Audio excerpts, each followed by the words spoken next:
Gracias al que hizo la aclaración porque es un tema no menor. Bueno,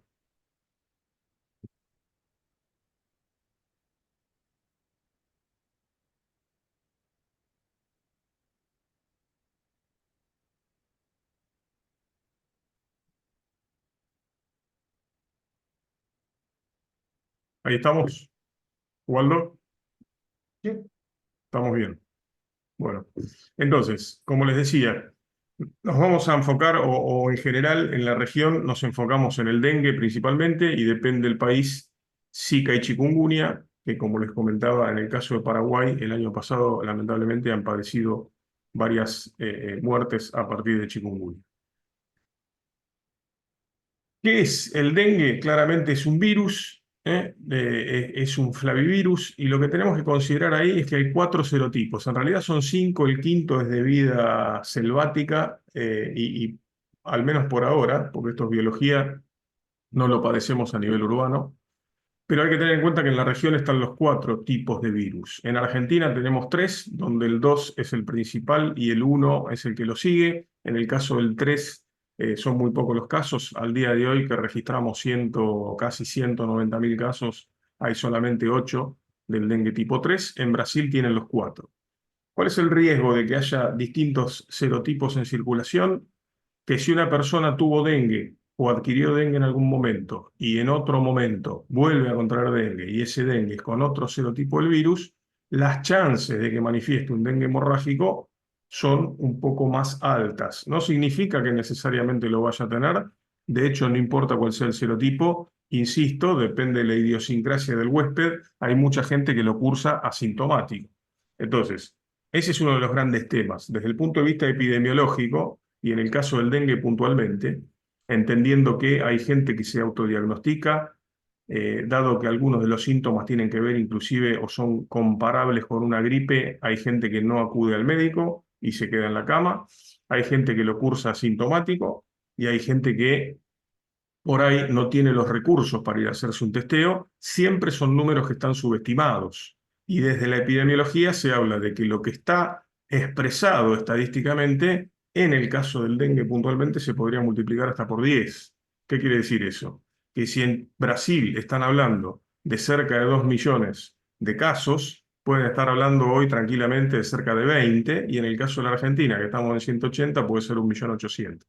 Esas son en general las estimaciones que se hacen independientemente de lo que el número en base a testeos reales esté indicando. Triada epidemiológica. La triada epidemiológica en cualquier patología ocurre. Siempre hace falta el agente etiológico, que es el que de alguna manera desencadena la enfermedad, un ambiente que sea propicio, donde ese agente etiológico se mantenga viable, y el huésped. El huésped que es en el cual el virus, en este caso, va a proliferar y por lo tanto ese huésped enfermo es un eslabón de la cadena o de la tríada epidemiológica, porque a partir de él es donde el mosquito se alimenta y pasa a ser también el mosquito uno de los organismos o eslabones de la cadena.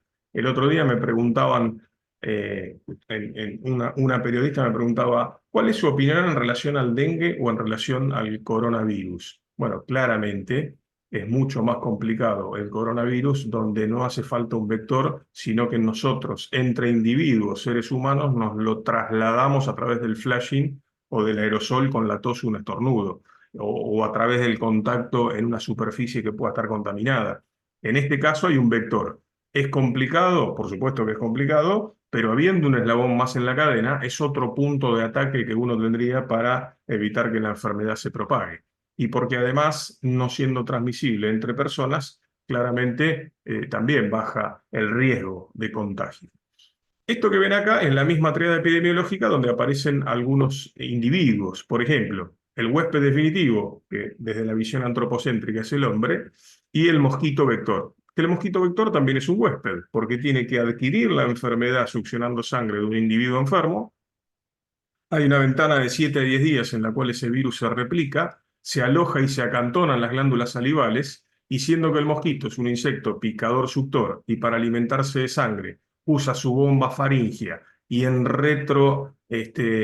retroinyección inocula saliva, es la saliva que proviene de las glándulas salivales en la cual el virus ya se encuentra en alta carga, lo que genera finalmente la transmisión de la enfermedad entre el mosquito y el ser humano.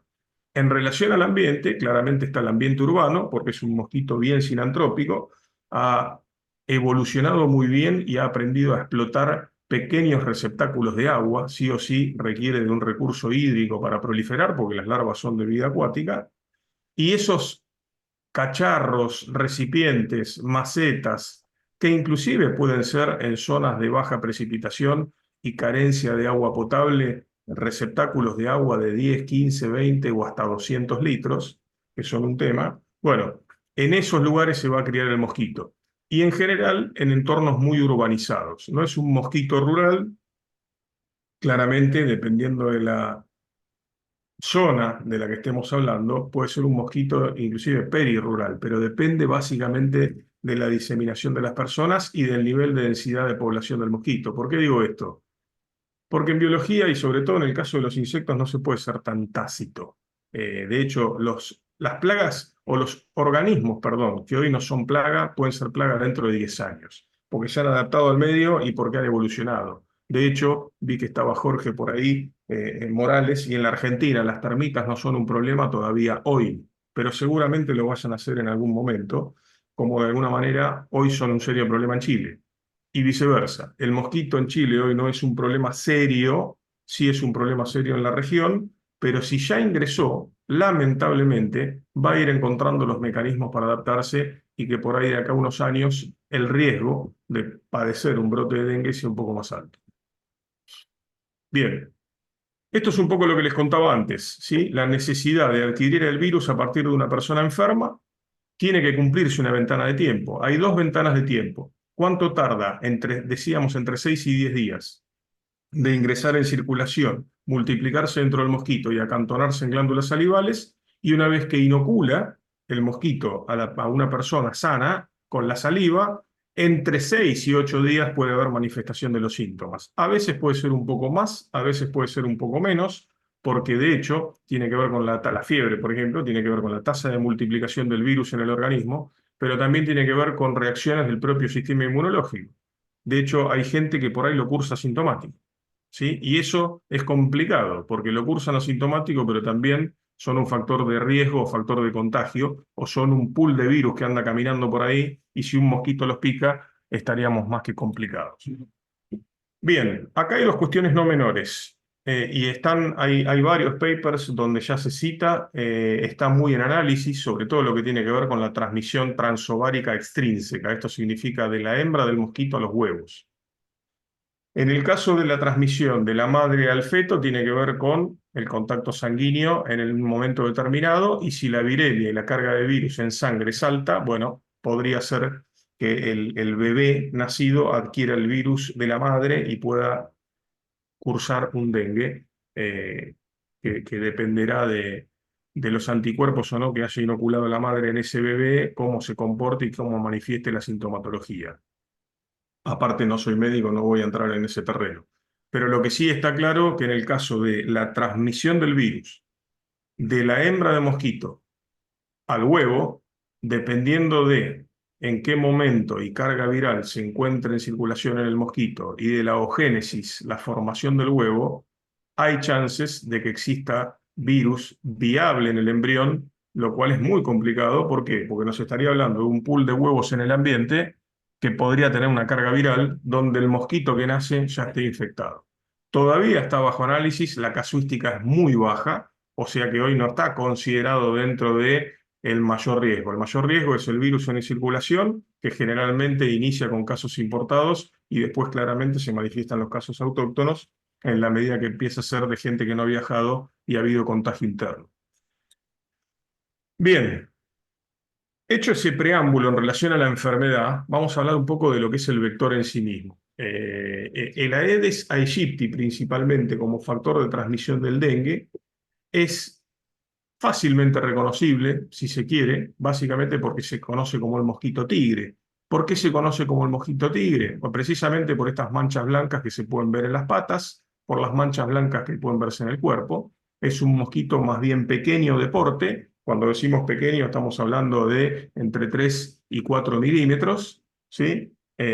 A veces hasta medio centímetro, y obviamente no estamos hablando de la medición con las alas abiertas, pero es un mosquito mucho menos visible, inclusive que el Culex, que por ahí es de los más domésticos, y mucho más pequeño que lo que puede ser Oclerotatus, también llamado Aedes, Oclerotatus albifaciatus, que no transmite dengue, puede transmitir alguna encefalitis, o el caso de Sorófora, que Sorófora es el mosquito de inundación, mientras que Oclerotatus es el mosquito charquero. Pero nos enfocamos específicamente en el reconocimiento de la Aedes aegypti, que además, para diferenciarlo de la Aedes albopictus, tiene esta lira, este dibujo a nivel del pronoto, del dorso, del tórax, ¿sí? Esta lira, que parece un instrumento, con dos líneas curvas laterales y dos líneas más sutiles centrales, a diferencia del albopictus, que solamente tiene una línea central en el pronoto. Esa es una de las grandes diferencias para reconocer el adulto. Claramente la que se va a acercar a nosotros es la hembra. ¿Por qué decimos claramente? Porque es la que es hematófaga. Tanto el macho como la hembra necesitan sustancias azucaradas porque es lo que les aporta la energía para el vuelo y para sobrellevar las funciones que tengan que cumplir, en el caso del macho la fecundación, y en el caso de la hembra, adicionalmente, para que los huevos sean fértiles, tiene que alimentarse de sangre. Necesita de las proteínas sanguíneas para generar huevos fértiles. Hay un tema que no es menor, que tiene que ver con el dimorfismo sexual. Acá lo que están viendo es a la izquierda de la pantalla una hembra, que además se reconoce fácilmente porque tiene el abdomen ingurgitado o con sangre en su interior, y el macho a la derecha. La gran diferencia tiene que ver prioritariamente con las antenas. El caso del macho tiene antenas plumosas muy, muy marcadas, y en el caso de la hembra antenas filiformes. Eso se ve a simple vista. Y lo segundo es la probosis, lo que son las estructuras bucales. En ambos casos es picador suctor, pero en el macho tiene dos palpos mucho más evidentes. Los palpos son esto que ven acá. Acá está la probosis, o estructura bucal, ese aparato picador suctor, y esto que ven arriba, que parecen como dos patas largas, en realidad tiene que ver con los palpos sensoriales. Bueno, eso hace que también sea muy evidente el reconocimiento entre macho y hembra. En cuanto a la reproducción, hay un tema que no es menor, la reproducción de tipo sexual. No hay partenogénesis, por suerte, al menos no por ahora, nunca se sabe en la evolución qué es lo que puede ocurrir, pero hace falta que el macho fecunde a la hembra. Perdón, con una particularidad. Esa fecundación, la hembra es monógama, la espermateca de la hembra se va a llenar una sola vez, a partir del fluido seminal de un solo macho. ¿Qué significa esto? Que en el caso de la Aedes es viable el uso de la técnica del insecto estéril. Después lo vamos a ver igualmente, pero es importante entender cuándo una hembra puede ser fecundada por uno o varios machos, como para ver si una técnica de control un poco más racional o biológico es factible. En este caso, la hembra requiere de sangre, esa sangre le va a permitir poner huevos fértiles. ¿Cuándo puede ser fecundada? Puede ser fecundada antes o después de la alimentación. Lo que pasa es que sí o sí requiere de esa alimentación para que los huevos finalmente sean fértiles. En general, lo que ocurre es la fecundación, el almacenamiento perdón, la alimentación inicialmente y a posteriori la fecundación. ¿Qué es lo importante a tener en cuenta? Bueno, esto creo, sí, es un video. En realidad, ahí lo que van a ver es... no, discúlpenme, ¿eh?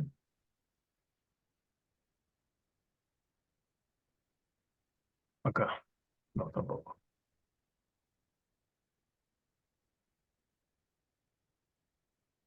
Ahí sí. Waldo, ¿vos estás ahí online? ¿Se ve el video?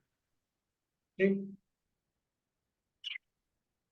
Bueno, esa es mi pierna. No, no es que yo sea un delirante, tampoco voy a morir por la ciencia, pero lo cierto es que el mecanismo de alimentación es ese. Esto que se ve, eso que se ve doblado para atrás es el labium, que es la funda del estilete, o de los estiletes en realidad, que conforman el aparato bucal picador suctor. Ellos es como si guardaran un cuchillo en una vaina de cuero. Bueno, esa vaina de cuero es el labium, que es la funda. Ellos lo repliegan porque se deslizan los estiletes por dentro y se alimentan. ¿Por qué es importante entender qué es la alimentación a represión? Eso que ustedes vieron que ahí la hembra se ponía gordita y bien roja, ahí la sangre fresca Yo me dejé picar, ¿por qué? Porque obviamente era una hembra con un abdomen colapsado, no venía de estar alimentada, evidentemente estaba recién emergida, y claramente se llena el abdomen de sangre, y fíjense que al cabo de unas 54 horas cambia de coloración el abdomen, la sangre va pasando de rojo, rojo Ferrari, podríamos decir, mucho más que se ganó la última carrera, de rojo e intenso a un rojo oscuro, porque va metabolizando la sangre y empieza a variar el tono del abdomen y se va completando de color blanco. ¿Por qué? Porque hay formación de huevos y esa hembra está grávida y tiene la capacidad de oviponar. Puede alimentarse más de una vez, pueden poner entre 200 y 300 huevos y nunca los van a poner en el mismo lugar. Siempre van a buscar estratégicamente la dispersión de huevos en distintos sitios donde haya agua acumulada. ¿Qué es lo interesante en el caso de Aedes? Que la oviposición es bastante característica. Son huevos que lo suelen poner siempre o generalmente en la interfase entre el espacio acuático y el espacio aéreo, sobre superficies rugosas y de manera aislada. Entonces, esto hace que las ovitrampas puedan desarrollarse fácilmente con un bajalengua o cualquier madera o cualquier superficie rugosa que puesta en un recipiente, idealmente de color negro, con agua, la hembra se acerque a oviponar y uno pueda considerar una ovitrampa en la cual hay huevos puestos como un punto positivo. Y a partir de un montón de puntos positivos, bueno, se puede hacer un mapa de distribución y de presencia de Aedes, que de hecho es lo que atinadamente y organizadamente en Chile están haciendo en el norte. Esas 180 ovitrampas que han puesto en Coquimbo lo que van a permitir es tener un mapa y una línea, sobre todo en este caso donde todavía no está muy diseminada, y ver si va avanzando o no y cómo se va dispersando. Lo importante ahí es si ojalá en algún momento tengan en las distintas regiones ovitrampas. Lo que es Patagonia, lo que es la parte sur, en general no suele ser un problema, más que nada porque las temperaturas siguen siendo rigurosas y marcadas, pero bueno, hay que considerarlo. La mejor forma de decir no hay es midiéndolo. Lo que no se mide no existe. El ciclo de vida, que es variable, como en todos los insectos, siempre se habla de un rango de entre 7 y 10 días. Lo que es importante es entender que la incubación del huevo no es como en el caso de las moscas, que pueden ser de 12 a 18 horas. Estamos hablando de 2 a 3 días, en condiciones determinadas, siempre que haya agua presente, van a nacer las larvas. Esas larvas van a desarrollar finalmente una pupa y el adulto. ¿Qué es lo importante acá? Hay dos factores clave en la diseminación del mosquito y que ninguno de los dos los podemos evitar al 100% de eficacia. La presencia de agua en el ambiente y la acumulación en recipientes de determinado tamaño, que descacharrando o evitando que se acumule agua o dando vuelta a recipientes es una gran medida. Y lo segundo es la sangre. Nosotros y las mascotas tenemos sangre y podemos ser perfectamente un huésped para que la hembra de mosquito se alimente. Esta pirámide es una pirámide aplicable a la mayoría de los insectos que tienen metamorfosis completa y son holometábolos. Puede haber variaciones dependiendo del orden, obviamente, pero en general el gran pool de organismos o de individuos que hay en el ambiente son juveniles, independientemente que se trate de un huevo, larva o pupa. Pero lo cierto es que hay que tenerlo en cuenta. ¿Por qué? Porque en el caso de la Aedes, o en el caso de los mosquitos en general, si consideramos que el estadio larval es de vida acuática y el adulto es de vida aérea, ya de por sí nos está planteando dos estrategias de control diferentes. Es decir, hablando de control químico, ¿no? Una es el uso de herbicidas y la otra va a ser el uso de adulticidas. Dentro de los adulticidas están los adulticidas de derribo o de contacto y volteo y están los residuales, que en el caso de la Aedes, lo vamos a ver después también, en el caso de Aedes, la OMS-OPS ha reflotado un manual de rociado residual intra y peridomiciliario. ¿Para qué? Para el uso de suspensiones concentradas como complemento, principalmente para generar una barrera de repelencia, si se quiere, en el perímetro de la vivienda, entendiendo que peridomiciliariamente la Aedes también se cría y claramente va a buscar ingresar en la vivienda. ¿Cuáles son los sitios de cría clásicos? Fíjense, estos también son videos y son muy interesantes e inclusive nos sirven para romper algún mito. Siempre que tengamos una planta en el interior, es importante revisar semanalmente si no hay actividad de larvas de mosquito. ¿Cómo reconocemos a la larva de Aedes? Primero por ese movimiento serpentiforme que está haciendo, que parece una víbora buceando bajo el agua. Y lo segundo es por un sifón respiratorio corto, que a diferencia del Culex es un poco más largo, ¿sí? Entonces se reconoce fácilmente. Cuando abrimos la charla, que yo les decía que hay algunos conceptos escritos que por ahí en la adaptación que ocurre con los organismos vivos, y en este caso el Aedes, en el tiempo está escrito, dice, se cría exclusivamente en agua limpia. Bueno, este es el mismo florero, otro año, con otra carga de materia orgánica, donde ustedes se van a dar cuenta que eso claramente no es agua limpia, y sin embargo está lleno de larvas de Aedes. Entonces, si hay agua en un recipiente pequeño, lo tenemos que revisar. Una forma de evitar que se críen o que termine de desarrollar el ciclo es dando vuelta a eso en la tierra, ¿sí? De manera que se deshidrate. Pero sí o sí, si uno tiene una planta que la tiene en hidroponía, o bien utiliza alguna solución que de alguna manera esterilice el agua o la torne como un medio no viable, o tiene que tener la precaución de revisarla con frecuencia para que los mosquitos no encuentren ahí un punto de desarrollo. No sé por qué volvió a arrancar esto, perdón. Ahí estamos. Este es el típico envase, dentro o fuera de la vivienda, ¿eh? Es decir, todo lo que tenga que ver con desde una tapa de gaseosa hasta un defecto en el piso que acumule agua. ¿Y cuál es el tema? Dentro de las prácticas de prevención siempre se habla del descacharrado, descacharrizado o eliminar recipientes que acumulen agua. Eso es una medida sumamente importante. El problema es que en zonas donde hay aedes y se registran precipitaciones relativamente frecuentes, hay plantas, el aloe vera, por ejemplo, que es una planta que entre dos hojas puede almacenar agua. El tema es cuánto tiempo esa agua se mantiene y si se evapora o no muy rápido, podría transformarse un lugar que exista naturalmente en un medio de cría también para larvas de mosquito.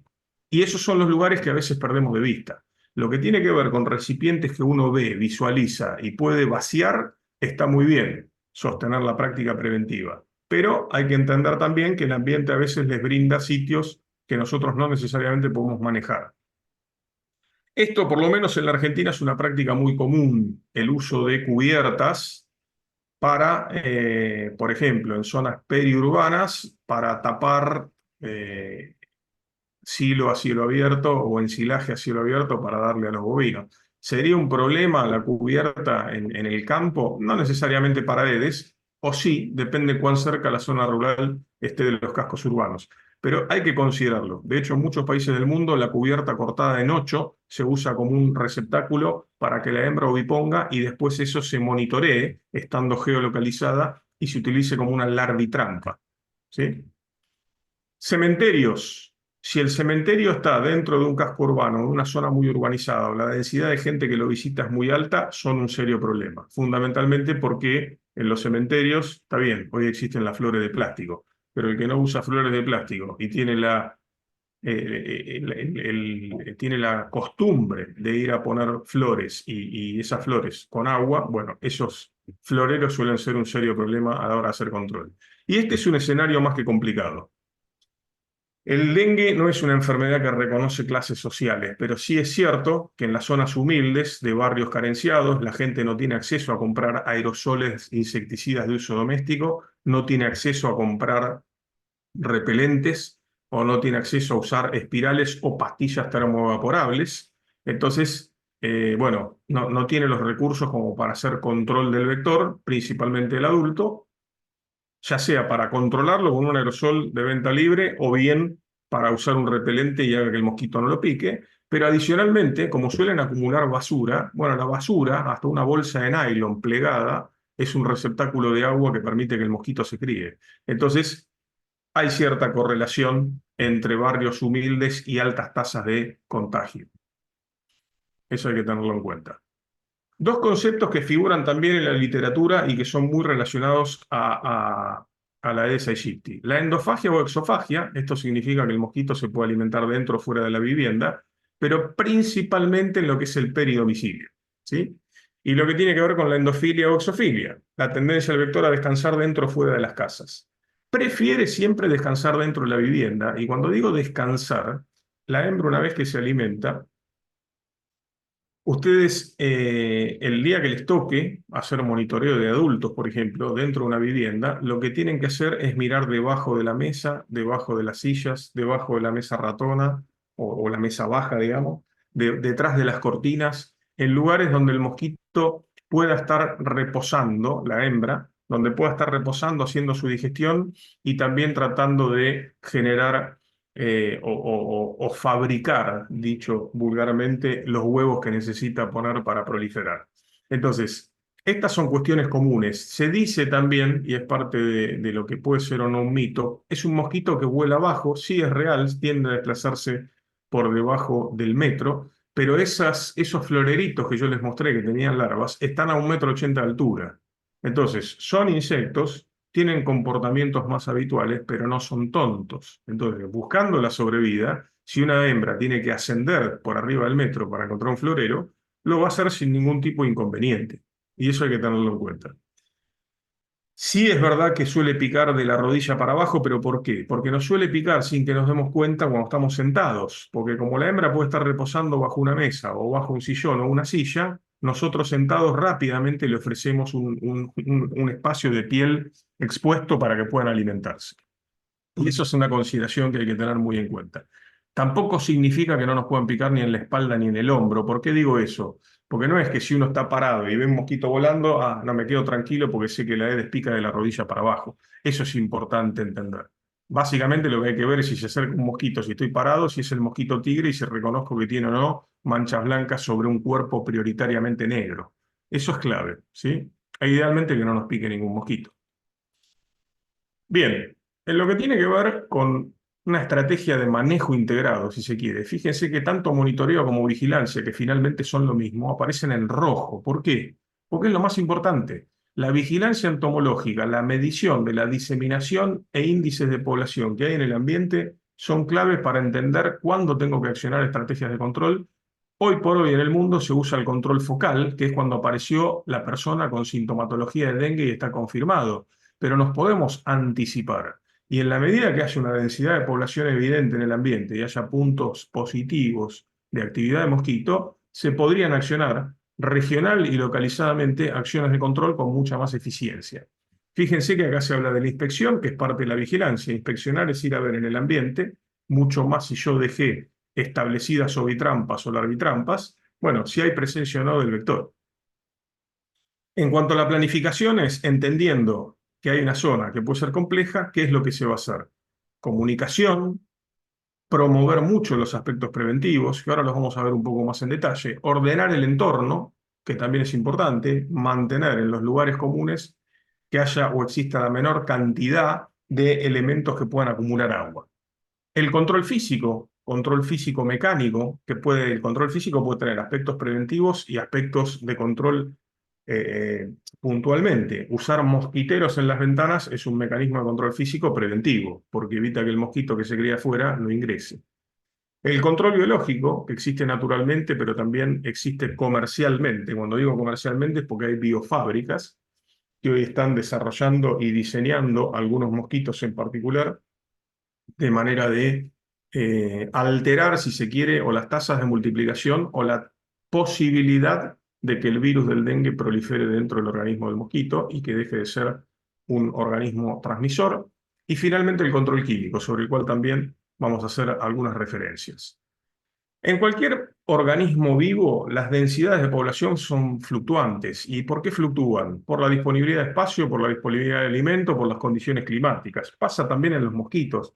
¿Qué es lo importante de poder plasmar estrategias de control eficientes? Que en realidad uno intenta y procura ir bajando la carga de organismos para que no excedan umbrales, en el caso de algunos para que no sean plaga, en el caso de otros para que no sea un vector y la traslación de la enfermedad en la sociedad sea lo mínimo posible, pero es fundamental accionar estrategias de monitoreo.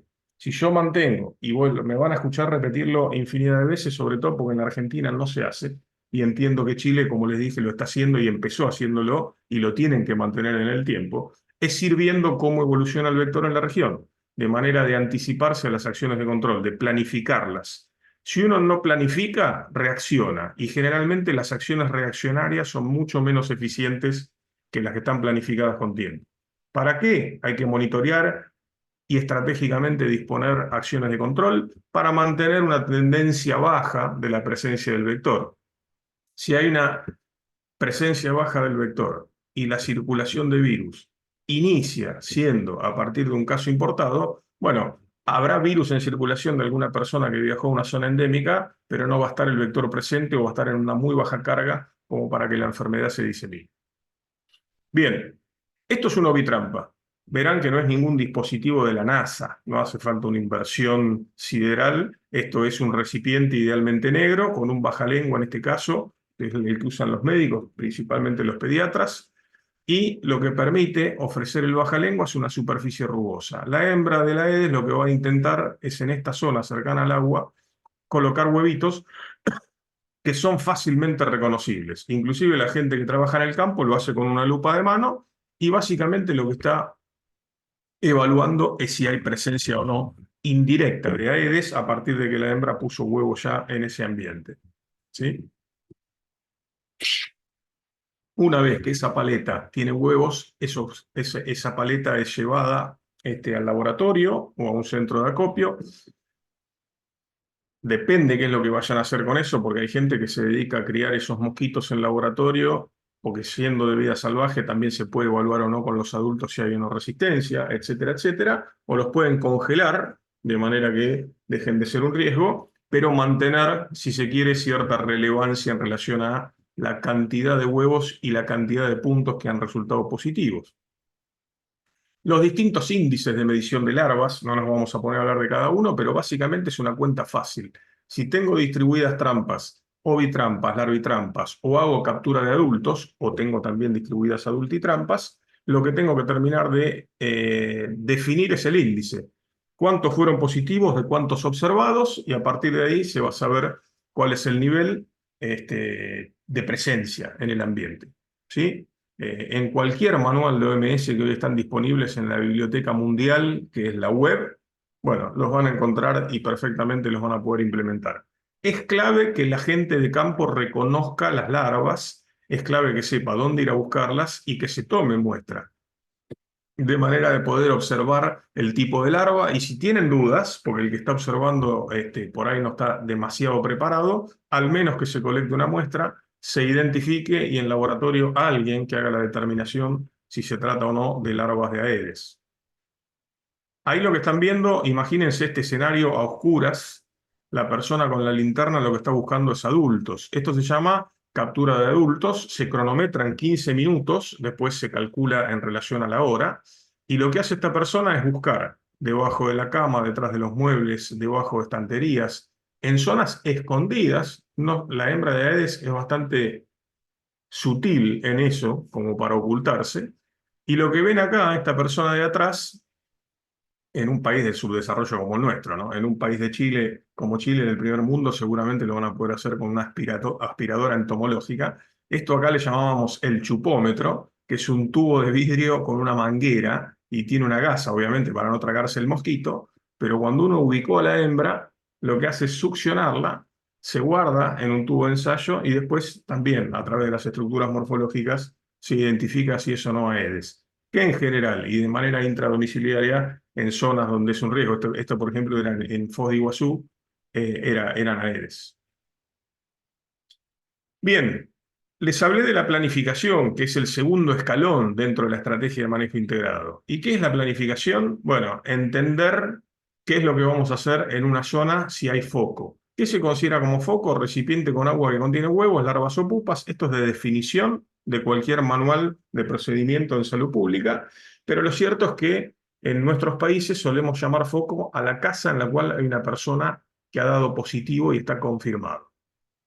Los focos de infestación, ¿cuáles son? Todos los recipientes que en esa vivienda donde está la persona que contiene virus en circulación puede o no estar brindando el lugar ideal para que se críen mosquitos, pero no es solamente esa vivienda. Esta es la vivienda con el caso positivo de dengue y lo que hay que revisar y lo que hay que tratar son las 8 manzanas que lo rodean. ¿Cuál es el gran problema en países donde los casos de dengue son muy elevados? Que la superposición de áreas de tratamiento a partir de los focos empieza a ser tan alta que en realidad termina tratando ciudades o barrios enteros. Así que eso hay que tenerlo en cuenta. ¿Qué es lo importante en esto? ¿Y por qué acá aparecen los agentes sanitarios y los agentes de comunicación? Porque cuando se establece un tratamiento focal, enfermeras o gente preparada que entienda la enfermedad, pero además tenga buenas herramientas de comunicación, pueda ir vivienda por vivienda avisando que se va a hacer un tratamiento y donde la gente acepte que se trate el peridomicilio, que agentes preparados ingresen a revisar si hay o no cría de larva de mosquito dentro de esa vivienda y se puede hacer un tratamiento peridomiciliario e inclusive intradomiciliario, con equipos de ultra bajo volumen, aplicando un aerosol de dosis adecuada y de bajo riesgo, donde se pueda estar controlando el vector. De esa manera, uno al menos sabe que donde está la persona infectada, lo que lo rodea no se va a transformar en un foco mayor de infestación. ¿Cuál es el gran problema en esto? ¿Y por qué hago hincapié en la capacidad de los agentes en cuanto a comunicación y disuasión de cada propietario? Porque en salud pública, lo que se conoce como renuente, que es la persona que dice, ok, sí, yo sé que allá hay tres casas o tres casas más allá hay una persona que tiene dengue, pero a mi casa no van a entrar. Bueno, eso es un riesgo, porque en la medida que los renuentes sean muchos, imagínense en la Argentina, donde la inseguridad es muy alta, es mucha la gente que no quiere dejar entrar a nadie en la vivienda, entonces todos los fondos o los jardines o las zonas peridomiciliarias se transforman en un alto riesgo para cría de mosquito. Esto de lo que estamos viendo acá, perdón, que tiene que ver con la planificación, dimensionar el tratamiento. ¿Qué significa dimensionar el tratamiento? ¿Cuál es la superficie que voy a tratar? ¿Cuántas manzanas? ¿Cuántas hectáreas? ¿Por qué digo eso? Porque en realidad la dosis de uso de los productos en salud pública se define como cantidad de ingrediente activo o de centímetros cúbicos de un formulado con una carga conocida de ingrediente activo por hectárea, por unidad de superficie. Independientemente de con qué equipo lo vayan a aplicar y cuál sea el caudal del equipo, lo que no va a cambiar es la dosis por hectárea de ingrediente activo. La disponibilidad del recurso financiero. Hay municipios que tienen más capacidad que otros, lo mismo pasa entre regiones y o provincias, y lo cierto es que, bueno, disponer del recurso financiero implica invertir en maquinaria, invertir en recurso capacitado, invertir en productos adecuados, ¿sí? Entonces, a partir de ahí es importante que también eso se dimensione. La gente está preparada en países donde la salud pública no es un tema prioritario. En general, la gente que hace aplicaciones no es gente que está preparada para hacer aplicaciones. Entonces, terminan aplicando erróneamente y la eficacia del producto termina siendo baja. La estrategia de comunicación comunitaria, ¿qué está haciendo el Estado o qué se está haciendo para que la gente entienda cuáles son los aspectos preventivos para que el mosquito no prolifere, para que el mosquito no encuentre cómo alimentarse? ¿Y qué es lo que se está haciendo también a la hora de hacer controles focales en relación a que la gente acceda a que uno pueda revisar su vivienda y hacer un tratamiento específico si lo requiere? La disponibilidad del producto, ¿qué productos hay habilitados? En el caso de Chile, a través de Andeslab, hoy hay registrado un producto que se llama DEPE. El DEPE, que es una permetrina high-cis, es el producto que en Argentina se usa por excelencia. De hecho, es el único que hoy conserva registro para uso en salud pública. También está el Dragon Max, que es un producto que es permetrina, pero mezclada con piriproxifen, que es un regulador de crecimiento. Pero lo que hay que entender es que es un producto muy efectivo, con gran capacidad de volteo, con la dosis adecuada es muy seguro para el uso, igual después vamos a hablar brevemente del producto, y las bondades principales como siendo un piretroide es que es un no cianopiretroide, por lo tanto el nivel de irritación es casi nulo.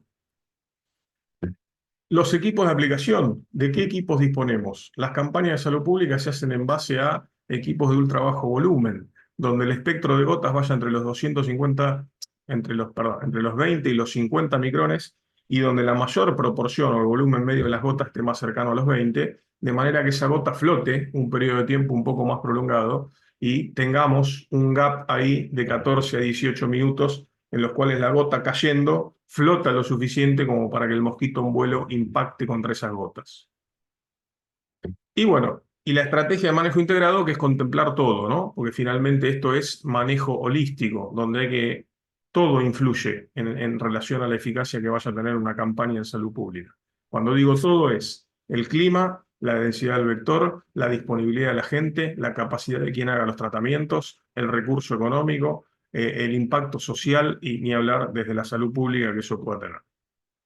Fíjense, en este mapa, que es lo que uno tendría que tener a la mano cuando va a iniciar una campaña, están marcados en rojo, aleatoriamente, puntos de supuestamente casos positivos de dengue. Bueno, lo importante ahí es, si nos enfocamos en que cada uno de estos es un foco y hay que tratar las 8 manzanas, acá se visualiza un poco lo que les decía. En la medida que empieza a haber superposición de áreas de tratamiento, lo más lógico es tratar toda el área y no tratar, cuando los casos son tantos, solamente lo que se focaliza, sino ya anticiparse a un tratamiento en la totalidad de las manzanas que tienen viviendas de esa superficie o de ese barrio. En cuanto a la planificación, no es ni más ni menos que tener claro cuántas hectáreas se van a tratar, qué equipo se va a utilizar, la dosis, cuántos equipos disponibles, cuál es el recurso humano, cuál es el caudal de los equipos, de manera de entender, bueno, cómo van a empezar las brigadas a generar los tratamientos de manera de ser eficientes, ¿no? Eficientes y eficaces. La comunicación o la participación del Estado en cuanto a la comunicación hacia la población. Fíjense que ahí dice todos contra el mosquito, digamos no el dengue, y por supuesto esto suele hacer mucho hincapié en las medidas preventivas, en descacharrar, donde no haya espacios que acumulen agua, evitemos la reproducción del mosquito. La reproducción, en realidad, técnicamente, los que nos dedicamos un poquito más a la entomología, nosotros desde las características biológicas de cualquier insecto hablamos de reproducción, multiplicación y metamorfosis. La reproducción en el caso del mosquito, ya lo vimos, es sexual, macho y hembra. Nosotros no evitaríamos la reproducción como persona común, sino que lo que evitamos es la multiplicación, evitando que la hembra encuentre un sitio para oviponar. Bueno, más información, la gráfica es muy importante en esto, ¿eh? Y fíjense en las medidas preventivas. ¿Por qué es importante hacer tanto hincapié en las medidas preventivas? Porque en realidad, independientemente de cómo se organice el Estado o con qué recursos cuente, lo que uno, como persona, como propietario de su vivienda, tiene a la mano es procurar que en su entorno el mosquito no se críe. Y que si en los vecinos puede haber potencialidad de que se estén criando porque no le ponen el mismo interés que nosotros a evitar que haya acumulación de agua, lo segundo es el uso de repelentes. ¿Sí? El repelente es clave. El repelente está constituido por sustancias que inhiben los receptores de olores a partir de los cuales los mosquitos detectan a su huésped. Y eso es clave. ¿Por qué? Porque es una forma de que el mosquito, o la hembra principalmente, no encuentre su fuente de sangre para proliferar. El uso de insecticidas de uso doméstico y de espirales, no, la verdaderamente desconozco si en Chile el espiral es un elemento de uso. En la Argentina se sigue usando, es un elemento medio arcaico, pero como cualquier generador de humo va a ser un disuasivo para la presencia de mosquitos, pero es una herramienta más dentro de un montón. Lo que sí es importante es el uso de aerosoles domésticos. Cuando uno utilice, inclusive para que ustedes lo sepan, porque nosotros nos dedicamos al control de vectores y plagas, pero en mi casa yo lo que más tengo a la mano es un Raid de Johnson. Entonces, ¿qué hacer cuando uso un aerosol? En el interior de la vivienda y pensando principalmente en Aedes, dirigir la aplicación detrás de la cortina, debajo de los sillones, debajo de la mesa, en los lugares donde la hembra, si estuviera, puede estar reposando. Mencioné al pasar el tema de los repelentes. El ingrediente activo de los repelentes por excelencia en el mundo es el DIT, la dietiltoluamida. Le sigue el IR3535, que es un producto de Merck, la picaridina o icaridina, que es el KBR 3032, si mal no recuerdo. Ahí aparece la permetrina. La permetrina no está bien que esté dentro de una nómina de repelentes, independientemente que como todo piretroide podría tener una carga, un efecto de repelencia. Principalmente tendría que ser un cianopiretroide, que son los más irritables, digamos. Pero en este caso está mencionado ahí, ¿por qué? Porque se usa mucho en impregnación de redes o de telas mosquiteras. No es el caso de la Argentina, no sé cómo está el tema de la evolución de la comercialización de redes en Brasil, creo que es bastante importante. Pero bueno, dentro de los convencionales es principalmente la dietiltoluamida y puede ser el IR3535 y está apareciendo cada vez con más frecuencia la picaridina o icaridina. En el caso de la citronela, como cualquier otra sustancia que tenga monoterpenos y que sean volátiles, a diferencia de las moléculas convencionales de repelente que inhiben a los receptores, Básicamente es como que uno se camuflara, es decir, es tratar de contrarrestar la segregación por parte de cada uno de nosotros de dióxido de carbono, de ácido láctico, de ácidos grasos corporales, de manera que el mosquito no nos reconozca tan fácil. El mosquito o cualquier especie hematófaga, pero principalmente mosquitos en este caso. La participación comunitaria es muy importante. Comunicar a través de los chicos es importante. En salud pública esto está más que comprobado. A nosotros en Argentina nos ha funcionado muy bien en el tema del Chagas, por ejemplo. Cuando uno involucra a los jóvenes, que además son esponjas con mucha capacidad de absorción de conocimiento, y porque además en general lo relacionado a los insectos y a la biología les interesa mucho, cuando uno les dice tres o cuatro cosas elementales, ellos se lo trasladan con gran eficiencia, sobre todo en el momento de reunión familiar, durante la cena o el almuerzo, les cuentan lo que aprendieron en la escuela, y lo que aprendieron en la escuela, si tiene que ver con el control, de alguna manera, de los vectores, es sumamente relevante. ¿Sí? Esto también es importante, la capacidad de los agentes sanitarios de contarle a la gente cómo se desarrolla el mosquito, no en cada vivienda una charla de media hora, eso está más que claro, pero decirle qué es lo que se está haciendo o qué es lo que se va a hacer. ¿Por qué les digo eso?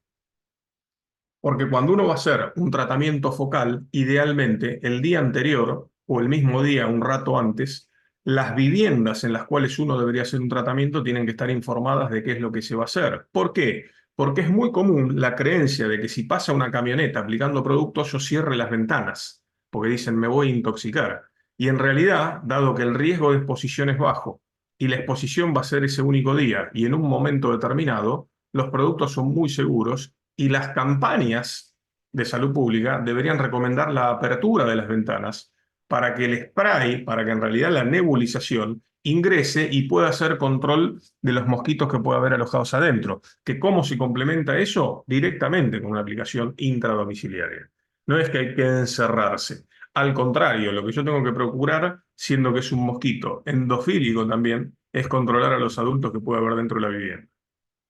Esto es fabuloso, la capacidad de hoy adquirir información en la web es fantástica. Nosotros, muchos de nosotros que hemos estudiado o leído recurriendo a hemerotecas o a búsqueda de revistas o búsqueda de libros específicamente, hoy tener información en la web es verdaderamente accesible a todo el mundo y sobre todo barato, ¿no? En muchos casos. Pero bueno, información tienen disponible, hay mucha y creo que esto circula y debería circular los informes y relevamientos técnicos que hay en relación al control de vectores. Es muy importante que el ministerio y los que se manejen con vectores empiecen a manejar información genuina e información certera. ¿Por qué les digo eso? Esta es la página, por ejemplo, del Ministerio de Salud de la Nación de Argentina. Fíjense, la fumigación no es suficiente para eliminar el mosquito. ¿Eso está bien o está mal?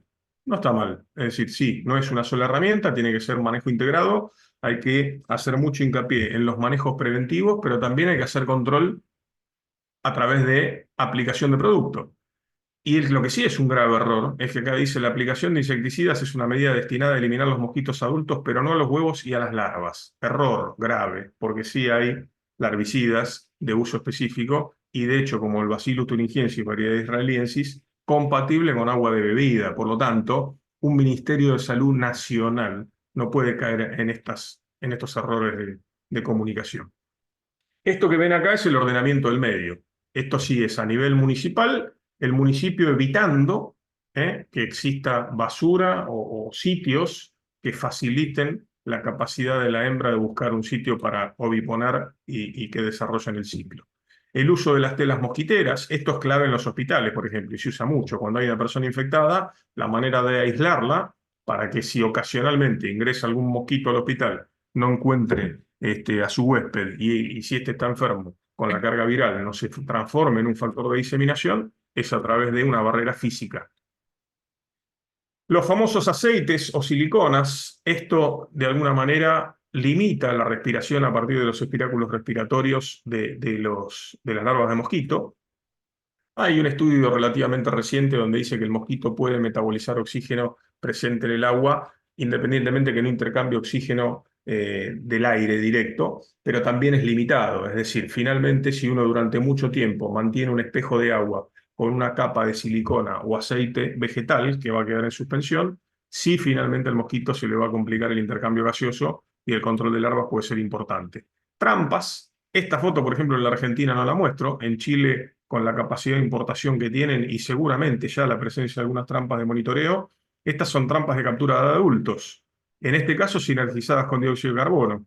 Biochance, por ejemplo, que es una compañía alemana, tiene una trampa muy buena para captura de adultos que tiene varios factores. Uno de ellos es un lure que emula el olor a humano, como le dicen ellos, que básicamente lo que hace es segregar ácido láctico.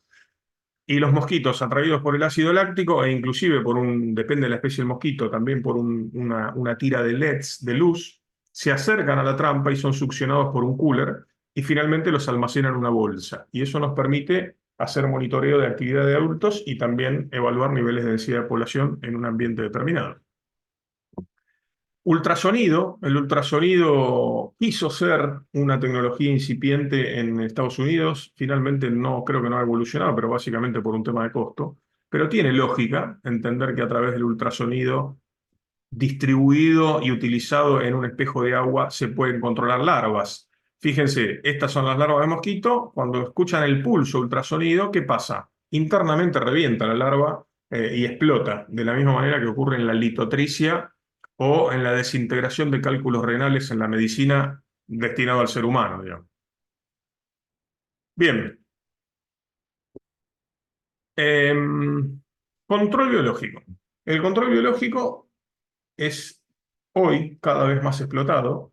El control biológico existe para distintos tipos de plagas. Existen predadores, existen parasitoides, existen hongos entomopatógenos, pero también existen bacterias y también existe la misma especie que modificada de alguna manera se termine transformando en una estrategia de control biológico.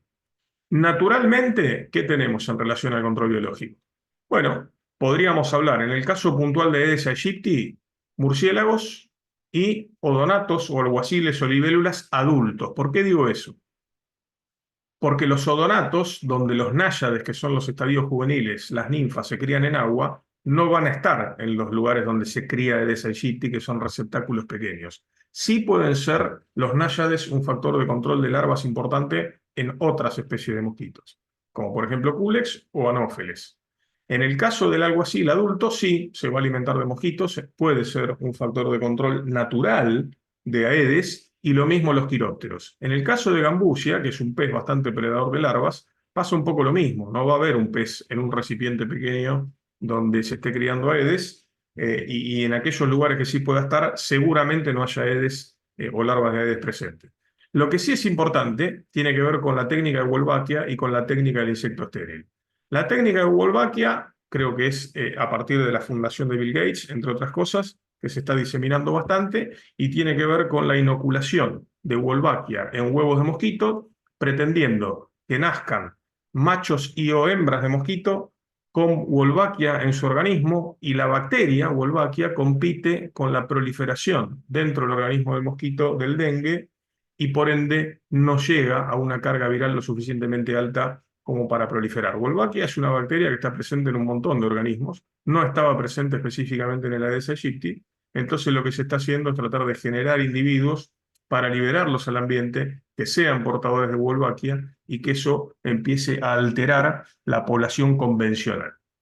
La técnica del insecto estéril: se crían mosquitos en una biofábrica, se separan hembras y machos, los machos son irradiados con radiación gamma, no pierden funcionalidad, finalmente conservan las capacidades reproductivas y el fluido seminal, pero no viable. Por lo tanto, cuando de alguna manera fecunden una hembra y la espermateca quede llena de fluido seminal no viable, los huevos no van a ser viables, valga la redundancia, o no van a poder proliferar.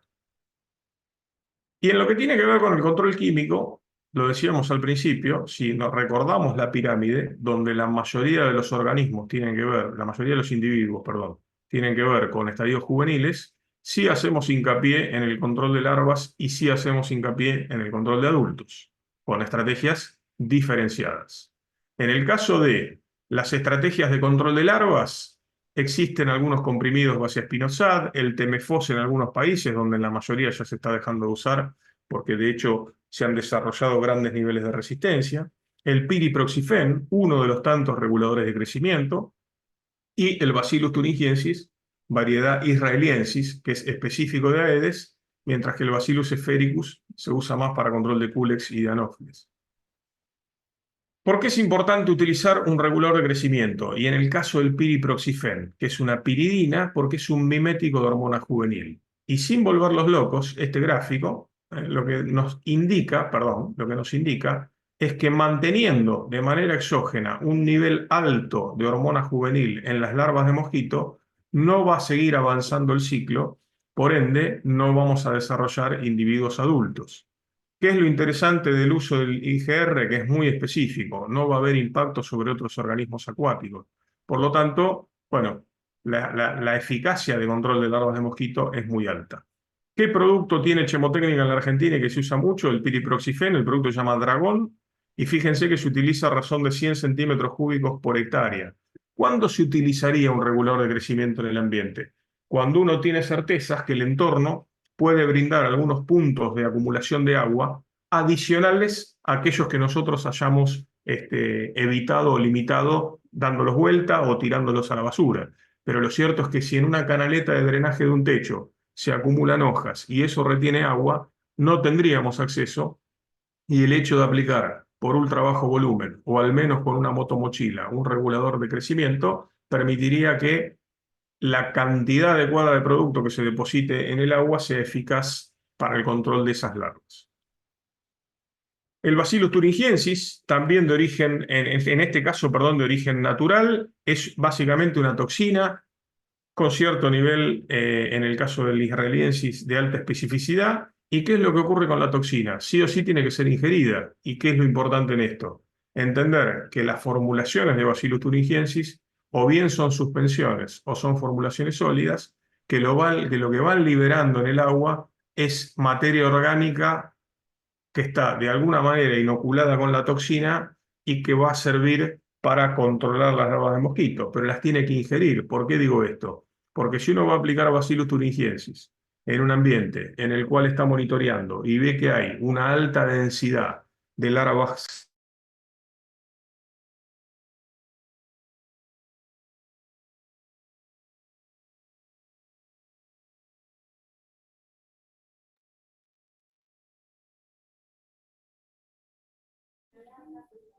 No tiene sentido. Alguien está, no sé, Waldo, si hay alguien que está con el micrófono abierto, si lo pueden silenciar. No tiene sentido aplicar en el agua BTI si hay un alto nivel de densidad de pupas, perdón, porque finalmente no va a ser ingerido. Sería malgastar el producto. ¿Cómo es el mecanismo de acción? Bueno, una vez que la larva ingiere las toxinas, los cristales de la toxina del BTI, va a haber una unión con un receptor del digestivo, se va a generar una hiperplasia, va a explotar la célula, se va a generar un canal y finalmente ahí por un desbalance osmótico la larva va a ser controlada.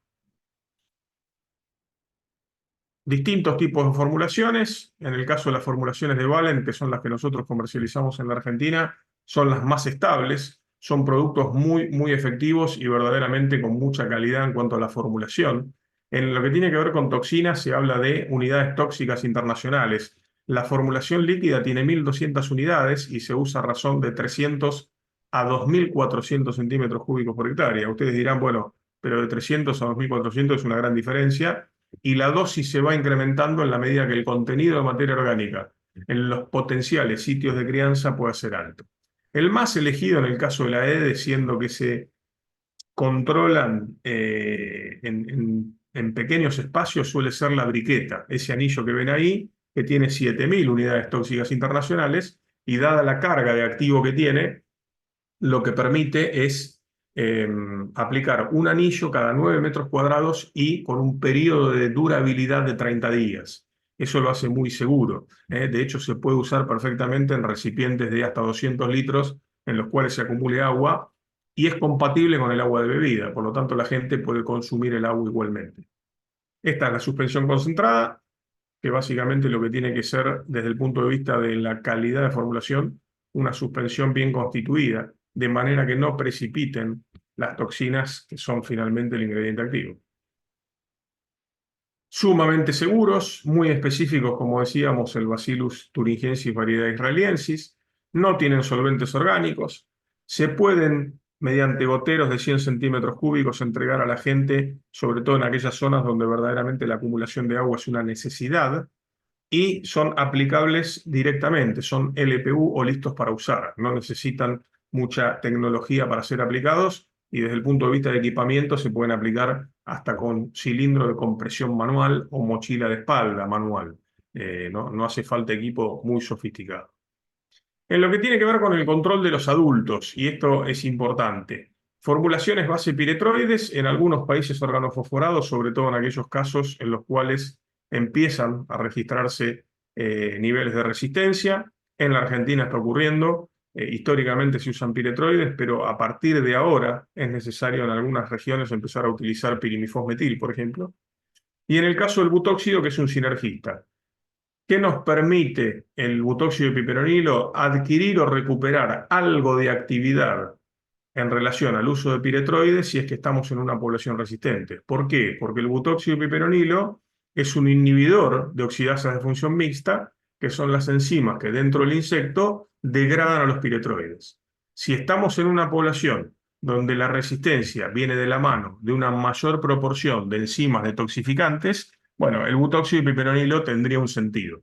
Pero como no sabemos a ciencia cierta a priori de dónde viene la resistencia, porque puede ser por mayor carga enzimática, pero podría ser ya directamente una mutación y la modificación del sitio de acción, bueno, es clave si aparecen niveles de resistencia directamente para evitarla, rotar de familia de insecticida y eligiendo una familia de insecticida cuyo sitio de acción no sea el mismo que el de la familia anterior. Por eso en general la rotación es entre piretroides y organofosforados en el caso puntual del control de mosquitos.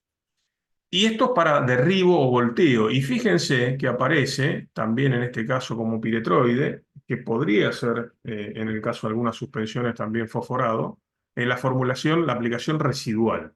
Las formulaciones en las cuales las suspensiones concentradas contienen el ingrediente activo en estado sólido o bien microencapsulado, que lo que hacen es dar mayor durabilidad en cuanto a la eficacia en las superficies en las cuales uno haya aplicado el producto. ¿Cuál es el tema del uso de aplicaciones residuales en voladores? Y mucho más en el caso del mosquito. El mosquito cuando se posa no deambula sobre la superficie tratada, a diferencia de lo que puede ocurrir con una mosca que por ahí sí camina un poco más. Entonces, la chance de estar en contacto con la molécula insecticida depende mucho de la calidad de aplicación y también depende mucho del tipo de producto, porque si usamos para obtener residualidad un concentrado emulsionable y la superficie es porosa, el mismo sustrato a través de su propia capilaridad puede absorber el insecticida que está en solución en el caldo insecticida cuyo solvente prioritario es agua. En cambio, si la suspensión concentrada o el microencapsulado, siendo que tienen el ingrediente activo en estado cristalino, eso va a quedar en superficie. Les mencioné el DEPE. El DEPE es el producto que está registrado en Chile. Es un producto que está hecho en base a permetrina high cis. ¿Qué significa permetrina high cis? La permetrina cuando sale del grifo, de alguna manera, es una permetrina que tiene 50 y 50 de isómeros, 50 del cis y del trans. Los isómeros son imágenes especulares. Si yo las enfrento se ven iguales, pero si yo se las muestro de frente a ustedes, en realidad hay una que tiene el dedo hacia la izquierda y otra el dedo hacia la derecha. Bueno, esas son las imágenes especulares de los isómeros. En el caso de la permetrina, el isómero cis tiene mucha más actividad insecticida que el trans. De hecho, a través de un sistema de síntesis y de separación, la permetrina que usa Chemotécnica es high cis. ¿Qué significa eso? Que tiene 80% del isómero cis y 20% de el trans. Siendo que el cis es el más activo, eso hace que ustedes acá abajo vean que el uso por hectárea sea de 70 centímetros cúbicos. Si fuera permetrina común, en realidad hablamos de hasta 100 centímetros cúbicos. En la Argentina, en algunas zonas, hoy se están usando directamente 100 centímetros cúbicos, pero por lo que les decía, porque ya se están registrando algunos casos de resistencia, entonces se ha elevado la dosis. Siendo que esta molécula es bastante más activa que la permetrina 50 y 50, que es la que tiene el otro producto de Chemotécnica, que es el Dragon Max, y que además viene con piriproxifen, en este caso la dosis, si estamos frente a una población susceptible, puede ser de hasta 70 centímetros cúbicos por hectárea. Perdón, un tema no menor. ¿Qué es lo que tiene de interesante el DP? Que la permetrina GenSys tiene mucha actividad insecticida, que es un producto no irritante y que la formulación tiene una composición adecuada para ser aplicada mediante ultra bajo volumen. De todos modos, por defecto, en general en las campañas de salud pública, se utiliza entre el 6 y el 10% de antievaporante, idealmente propilenglicol, en el peor de los casos etilenglicol 400, pero tratando de que no sea propilenglicol, porque así como se los mencioné, van desde lo inocuo a lo levemente tóxico para el ambiente. No porque vayan a eliminar organismos, pero si uno tiene acceso al propilenglicol, que es lo que se usa en jarabes para niños en farmacia, siempre va a tener la certeza de que está utilizando como un antievaporante un producto inocuo. Les mencioné el Dragon Max, fíjense que es una permetrina, en este caso es una permetrina 50 y 50, por eso, como les dije recién, la dosis de uso es de 100 centímetros cúbicos por hectárea. Estos son productos que tienen muchas horas de vuelo, dicho desde la terminología de la aviación. Muy utilizados, muy evaluados, muy testeados en la región y, bueno, obviamente en la Argentina por el tema del uso en las diferentes campañas de salud pública, les diría tranquilamente de los últimos 30 años. En Paraguay es un producto que se consumen en Bolivia y son productos que han demostrado una gran eficacia y sobre todo, bueno, en el caso de la Argentina todavía hoy son los únicos que conservan su registro específico para salud pública. El rociado residual intradomiciliario, se los mencioné al principio, pero es un complemento. Lo ideal en el caso de mosquito Aedes es el control de adultos, el derribo de adultos en vuelo y el control focalizado de larvas o el control espacial mediante el uso de regulador de crecimiento. El rociado peridomiciliario o intradomiciliario es complementario y lo que pretende principalmente es la disuasión de los adultos que se puedan estar creando en el peridomicilio y que quieran acceder dentro de la vivienda. Acá dice mantener un control efectivo por tiempo prolongado, eso es extraído del manual, pero esto es bien específico para el caso de Anófeles o para el caso inclusive de las vinchucas. En el caso de la Aedes, que es un mosquito que en el intradomicilio tiende a reposar en zonas que inclusive pueden estar no tratadas, como por ejemplo debajo de una estantería o debajo de una mesa, bueno, no se habla de control específicamente, sí del segundo punto, que es disuadir o repeler a los mosquitos que quieran buscar o procurar ingresar a la vivienda.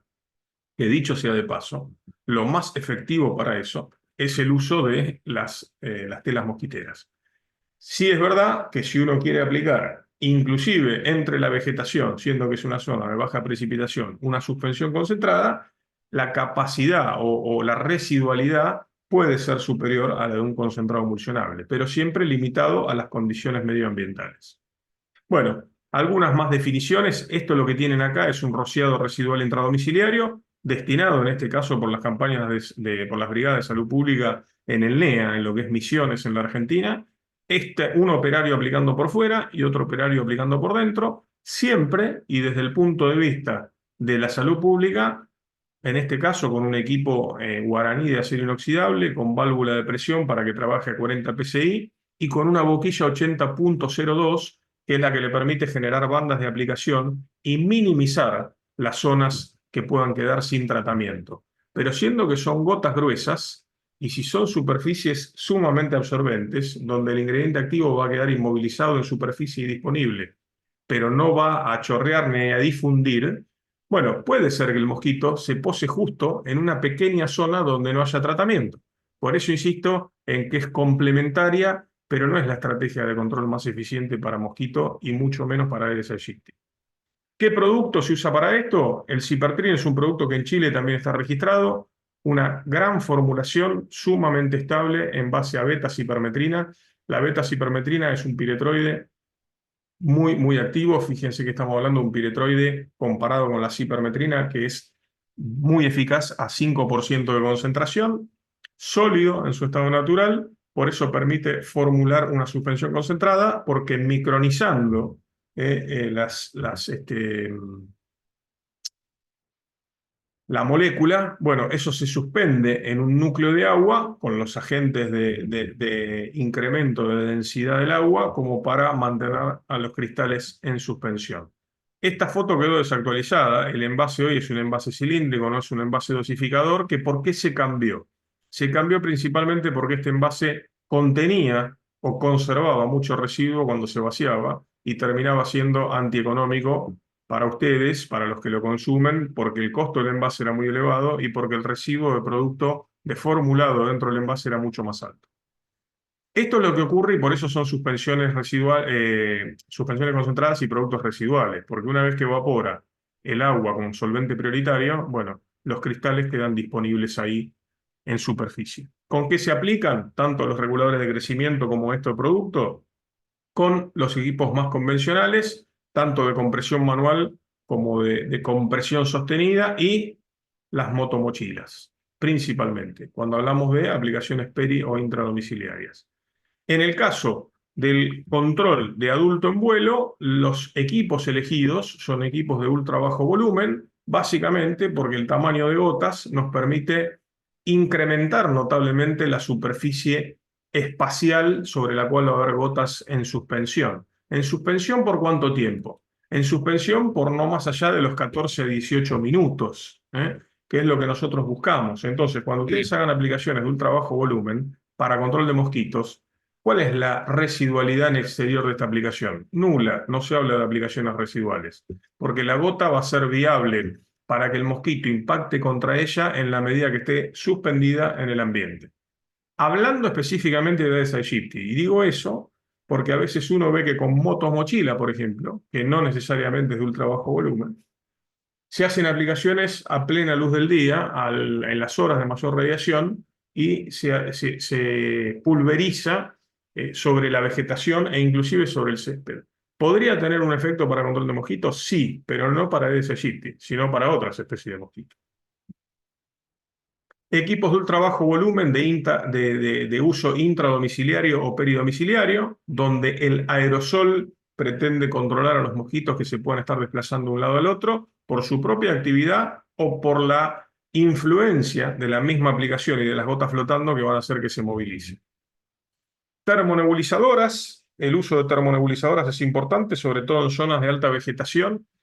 ¿Por qué? Primero porque es muy evidente la diseminación de la niebla que se está aplicando.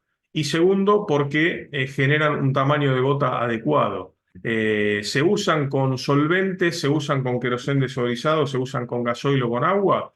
Desde el punto de vista de la eficacia biológica, está comprobado que con agua funcionan exactamente igual. Lo que tiene en la medida que tenga una base oleosa es que se hace mucho más evidente la aplicación. Por eso, al menos en la Argentina, muchos municipios eligen como vehículo al gasoil. Lo que se está procurando hacer ahora es que usen agua y que le agreguen entre un 10 y un 30%, que puede ser o de glicerina o de etilenglicol, como para que esa niebla sea un poco más evidente. Pero insisto, tiene que ver más con una cuestión de visualización que de eficacia en sí misma. Y después los equipos pesados. Equipos pesados de una boquilla. Esto es un equipo Leco que lo distribuye, no sé en Chile quién lo distribuye, si es que está, pero es un equipo de la firma Clark. Clark es una compañía americana de las más especializadas, dedicada en realidad al control de mosquitos en todos los espectros, tanto de producto, de equipamiento e inclusive desde la aplicación aérea. Este es un equipo local argentino, es un equipo de doble boquilla en vez de una, pero también generador de ultra bajo volumen. ¿Qué es lo que pasa cuando uno trabaja con equipos pesados? Que tiene que tener a los operarios calificados, pero además necesita un vehículo. Un vehículo que o arrastre un carro de tiro o bien pueda montarse en la caja de ese vehículo el equipo pesado. Entonces, la inversión no es solamente en el equipo, sino en tener a la gente entrenada y capacitada y además la disponibilidad de un vehículo para que arrastre ese equipo. ¿Cuándo se hacen las aplicaciones para control de Aedes? Principalmente en las horas del crepúsculo. ¿Por qué? Porque coincide con la actividad de mayor desplazamiento. Siempre que hablemos del espacio común y de las calles que uno tiene que tratar en un entorno. Porque intradomiciliariamente o peridomiciliariamente, sobre todo dependiendo de los horarios de trabajo de las brigadas sanitarias, siempre va a servir la aplicación de alguna manera.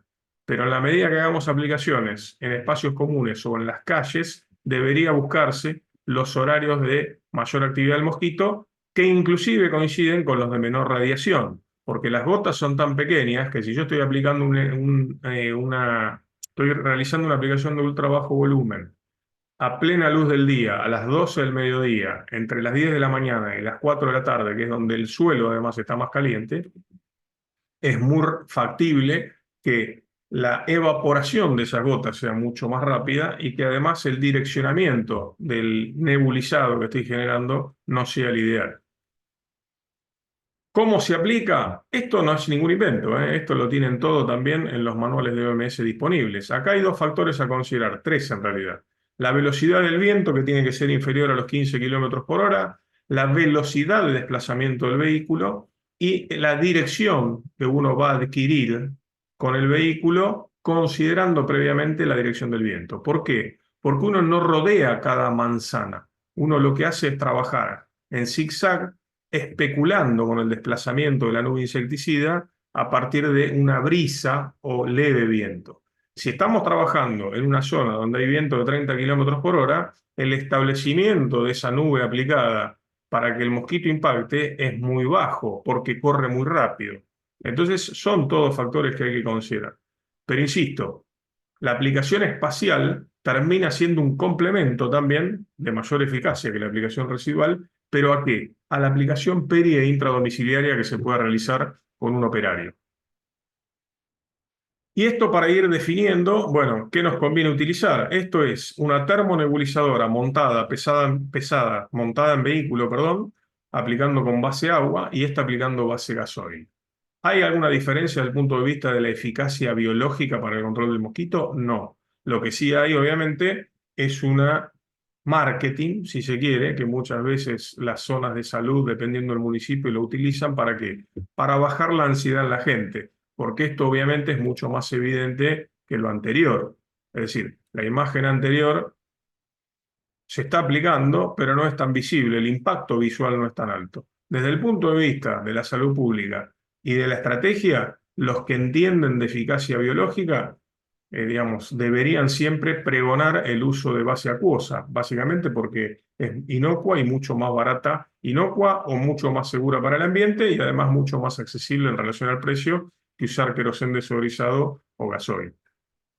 Y esto es un equipo pesado, aplicando siempre base agua, con entre un 6 y un 10% de antievaporante, de manera de mantener las gotas más viables y más ajenas a la evaporación rápida una vez que están suspendidas en el aire.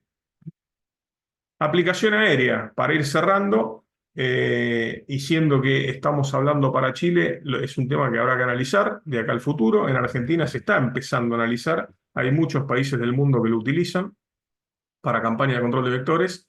La limitante en la Argentina es que el equipo de técnicos vinculados al Ministerio de Salud no lo recomienda, pero básicamente porque nunca se evaluó ni se testeó en la Argentina y durante mucho tiempo no estuvo la tecnología disponible. Hoy, siendo que la tecnología en cuanto a boquillas de aplicación sí está disponible, se está evaluando el diseño de un ensayo para ratificar si funciona o no funciona. ¿Por qué? Porque siendo que es un mosquito peridomiciliario y que es intradomiciliario, habría que evaluar la verdadera eficacia, sobre todo exponiendo jaulas de mosquitos susceptibles en exterior, con un buen diseño de ensayo, la eficacia de las gotas, que van a terminar cayendo mínimo desde 90 metros, y cuál es la gran capacidad que tiene el uso de avión, que nosotros en 3 horas podemos tratar hasta 10.000 hectáreas. Entonces, comparado eso con la cantidad de recursos en equipos, en gente, en recurso humano, que habría que tener para tratar la misma cantidad de superficie con gente en la calle, es muy diferente. Entonces, es necesario evaluar y darse el tiempo para determinar si verdaderamente funciona o no. Bueno, eso, conclusiones. Dentro de las conclusiones, creo que lo que está haciendo Chile y cómo lo están encarando es la forma correcta, midiendo sobre todo cómo se distribuye el vector a partir desde el norte, que es donde han detectado su presencia. Es clave que la gente sea consciente y no se autodiagnostique, que si tienen algún síntoma compatible con dengue, vayan a testearse, Y ahí esa es un arma de doble filo, porque si cualquiera que tiene unas pocas líneas de fiebre va al hospital o a un centro de atención, ahí es donde se empieza a generar la saturación. Entonces, ahí hay que ser cauteloso. Hay que testearse, hay que determinar si se trata de dengue o no, pero inicialmente tratarlo de no asociarlo solamente a un síntoma. ¿Es fácil? No, no es fácil, porque de hecho habrá gente que va a cursar el dengue sin sintomatología, entonces ese va a pasar desapercibido, pero sí es importante aquellos que reúnan dos o tres al menos síntomas relacionados con el dengue que pueda tenerse certeza de si se trata o no del dengue. Porque cuando la cosa explota, como está ocurriendo en la Argentina, también se empiezan a distorsionar los números. ¿Por qué? Porque hoy se considera que cualquiera que cae en una guardia de un hospital, si cae con uno o dos síntomas, ya se lo toma como dengue, como ocurría con el COVID, donde todo era COVID y hubo un montón de otras patologías enmascaradas porque lo prioritario era el COVID. Bien, bueno, eso ha sido todo. A ver acá en el chat.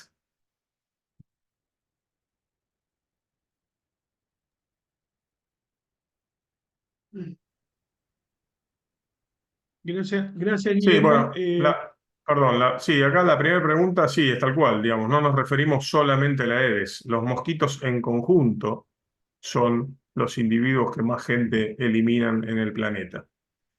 Eh, los problemas de resistencia del vector Aedes a piretroides y su solución. La solución es la rotación de activo, Fanon. No hay mucho misterio, digamos. Y lo importante ahí no es rotar entre piretroides, es rotar directamente de familia insecticida, cuyo sitio de acción, para no caer en la trampa de la resistencia cruzada, sea diferente a la familia que se estuvo utilizando. Pero también es importante medir los niveles de resistencia para entender finalmente cuál es la problemática.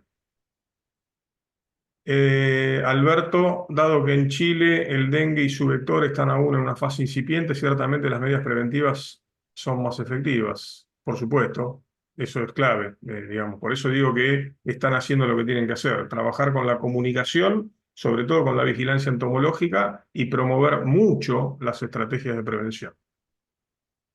Buenos días, si el Cipertrin se recomienda su aplicación con ULB. En realidad se puede aplicar con ultra bajo volumen. El tema es para qué van a aplicar con ULB, siendo que es una aplicación espacial, un producto residual que se supone que es para generar barreras perimetrales, pero desde el punto de vista del uso se puede utilizar. Y lo otro que hay que tener en cuenta, pese a que están micronizadas las partículas, bueno, en el uso muy frecuente de las suspensiones concentradas en el equipo ULB, tienen mayor tendencia a poder tapar un pico que que un concentrado emulsionable.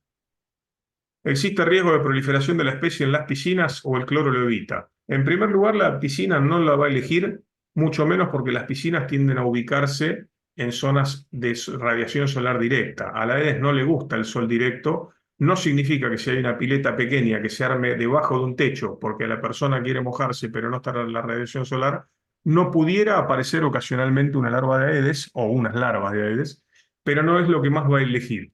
Eso es mucho más común para el Culex a nivel urbano.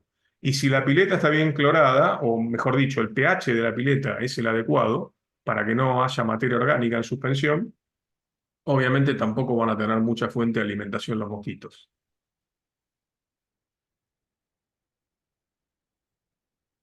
Sebastián pregunta, clarificar la recomendación de la aplicación ambiental de aulticidas con o sin presencia de personas. Eso está bien la pregunta.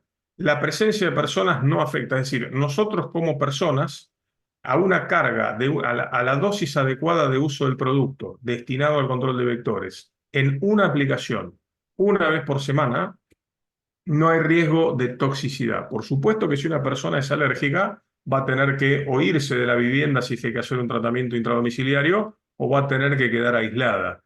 Pero para la mayoría de la población, esta cuestión de que hay que cerrar las ventanas porque van a morir todos intoxicados, en la dosis de uso del producto es un producto seguro y es un producto que en toda campaña de salud pública lo que se recomienda es que la gente abra las viviendas, hablando puntualmente de Aedes aegypti. Si no quieren estar, que no estén, pero finalmente nadie tampoco deja la casa abierta y sola, ¿no? Entonces, no hay riesgo mayor que el propio uso de un aerosol de uso doméstico, hablando siempre en las dosis de uso recomendadas. Eso está más que claro. Por supuesto que en el caso de los piretroides hay un argumento a favor de los piretroides en relación a los fosforados por un tema de olor muchas veces, porque como la gente inconscientemente asocia olor a eficacia, a veces se sugestionan si se está usando un fosforado y también se asume que empieza a haber complicaciones o respiratorias o dérmicas. Pero lo cierto es que todo producto habilitado por los ministerios de salud para uso en campañas de salud pública en las dosis adecuadas y con una aplicación en un momento determinado no oponen riesgo a las personas. Diferente es si estamos en una zona muy compleja y uno quisiera hacer aplicaciones todos los días si es que tiene los recursos. Porque desde el punto de vista biológico, lo más eficiente que sería para bajar la carga de mosquitos, entendiendo que tiene un ciclo de 7 a 10 días, si durante 7 días consecutivos uno puede aplicar en toda la zona, sería lo más eficiente. Pero ahí el riesgo de exposición de la gente sometida a una aplicación sería diario durante 7 días, que no es lo mismo que hacer una aplicación en un momento determinado. No sé si respondí la pregunta ahí, Sebastián, pero eso figura escrito en los manuales de OMS, inclusive. El hecho de que la gente, que no hay riesgo de que la gente quede expuesta a esa aplicación en un momento determinado. ¿El cloro es efectivo para el control de larvas en agua? En realidad el cloro sí, o cualquier sustancia que baje el pH. En una pileta se maneja o con ácido o con cloro. Si el agua está bien, insisto, desde el punto de vista del pH y no tiene materia orgánica en suspersión, no sería un problema. Pero para el caso de las piletas son un problema mínimo. Es mucho más peligroso un pequeño cacharro o un recipiente que una pileta. Sobre todo por lo que les decía. A la Aedes no le gusta oviponer en sitios que tengan radiación directa. Por eso las ovitrampas tienden a ubicarse en zonas sombrías, o entre la vegetación o bien expuestas, pero siempre en lugares donde no dé radiación solar directa. Si ustedes ponen dos ovitrampas en un mismo ambiente y una a la sombra y otra al sol, se van a dar cuenta que en realidad la actividad en la que está bajo sol va a ser nula y no va a tener comparación con la que esté a la sombra.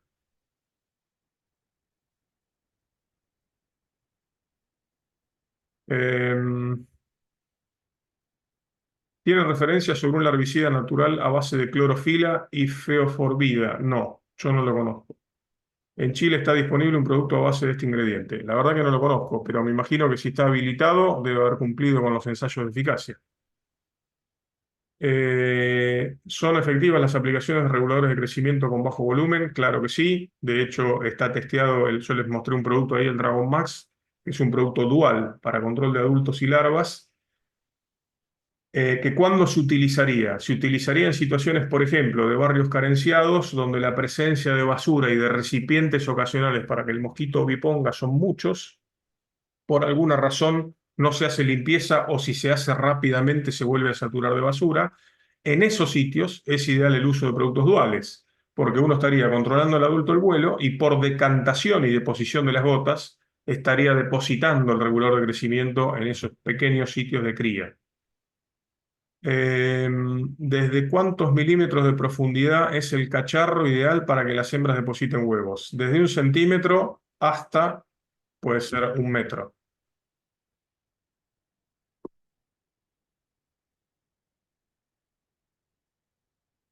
Bueno, esa era la última. ¿Vos, Waldo, ibas a decir algo? No, ver si es que habían más consultas y si no, eh, Ahí, perdón, digamos, ahí Jorge hace una pregunta interesante. a ver, ¿Recomiendas ir este año a las jornadas integrales de chemotécnica considerando la alta presencia de Aedes y la falta de repelente? Sí, a ver, la falta de repelente es en Argentina. Si lo traen de Chile y no es aerosol, lo pueden traer en la mochila o en la valija. Tema uno. Eh, tema 2, las jornadas son 9 y 10 de mayo. Veremos qué pasa con la densidad de mosquitos.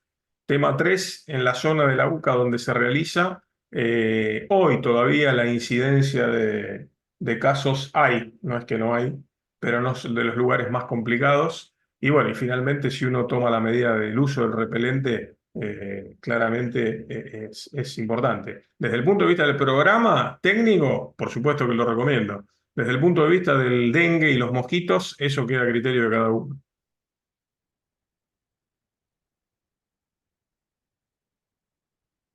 perfecto. Más consultas.